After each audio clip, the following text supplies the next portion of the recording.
V S Ranjith, ഇന്ന് വഴിക്കടവ് പഞ്ചായത്ത് ഓഫീസിലേക്കാണ് LDFന്റെ പ്രതിഷേധം നമ്മൾ കണ്ടത്. പഞ്ചായത്തിന്റെ ഉത്തരവാദിത്തം പൂർണ്ണമായും നിർവഹിക്കുന്നില്ല എന്ന ഒരു പ്രതിരോധം അവിടെ ഇടതുപക്ഷം എടുക്കുമ്പോൾ അത് എത്രത്തോളം UDFന്റെ ഒരു ക്യാമ്പയിനെ മറികടക്കുന്ന തരത്തിലേക്ക് മാറുന്നുണ്ട്?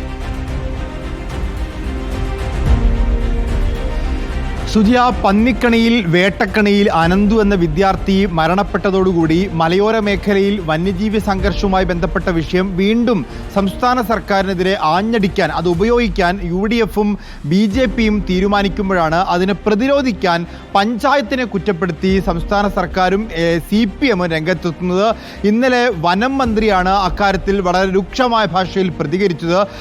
ആ പ്രതികരണവും CPMന് തലവേദനയായി. കാരണം വനം മന്ത്രി പറഞ്ഞത് ഇതിൽ ഗൂഢാലോചനയുണ്ട് എന്നുള്ളതായിരുന്നു.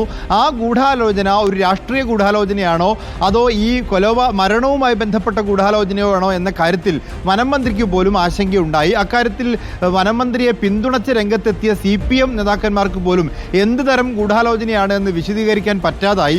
ഇന്ന് പക്ഷേ വനം മന്ത്രി അക്കാര്യത്തിൽ ഒരു തിരുത്തൽ വരുത്തി. ആ മരണവുമായി ബന്ധപ്പെട്ടല്ല ഗൂഢാലോചന ഉണ്ടായത്, മരണത്തിനു ശേഷം അത് സർക്കാരിനെതിരെ ഉപയോഗിക്കുന്നതിലാണ് ഗൂഢാലോചന ഉണ്ടായത് എന്നുള്ള രീതിയിലേക്ക് അത് മാറ്റുകയും ചെയ്തു.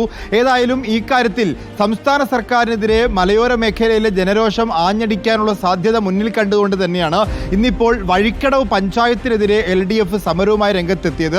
സംസ്ഥാന സർക്കാർ പറയുന്നത് ഇത്തരത്തിൽ ക്ഷുദ്രജീവികളായിട്ടുള്ള അല്ലെങ്കിൽ മലയോര കർഷകരെ ബുദ്ധിമുട്ടിക്കുന്ന പന്നികളെ വെടിവെക്കാൻ എല്ലാ അവകാശവും എല്ലാ അധികാരവും പഞ്ചായത്തുകൾക്ക് കൊടുത്തിട്ടുണ്ട്. പക്ഷേ ചില പഞ്ചായത്തുകൾ അത് ഉപയോഗപ്പെടുത്തുന്നില്ല. പ്രത്യേകിച്ച് വഴിക്കടവ് പഞ്ചായത്ത് ഇത്തരത്തിൽ ഈ മൃഗങ്ങളെ വെടിവെക്കാനുള്ള ഒരു നടപടിയും സ്വീകരിക്കുക, വെടിവെക്കാൻ ലൈസൻസുള്ള തോക്കുടമകൾക്ക് പണം നൽകുകയോ ഒന്നും ചെയ്തിട്ടില്ല.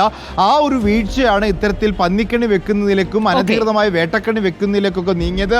അതുകൊണ്ട് പഞ്ചായത്തിന്റെ ഭാഗത്താണ് വീഴ്ച എന്നുള്ളതാണ് LDFന്റെ പക്ഷം. അതൊരു പക്ഷേ ഈ UDF ആക്രമണത്തെ പ്രതിരോധിക്കാനുള്ള ഒരു മാർഗം കൂടിയായിട്ടാണ് LDF കണക്കാക്കുന്നത്. വി എസ് രഞ്ജിത്തും ROഷിപാലുമാണ് വിവരങ്ങൾ നൽകിയത്.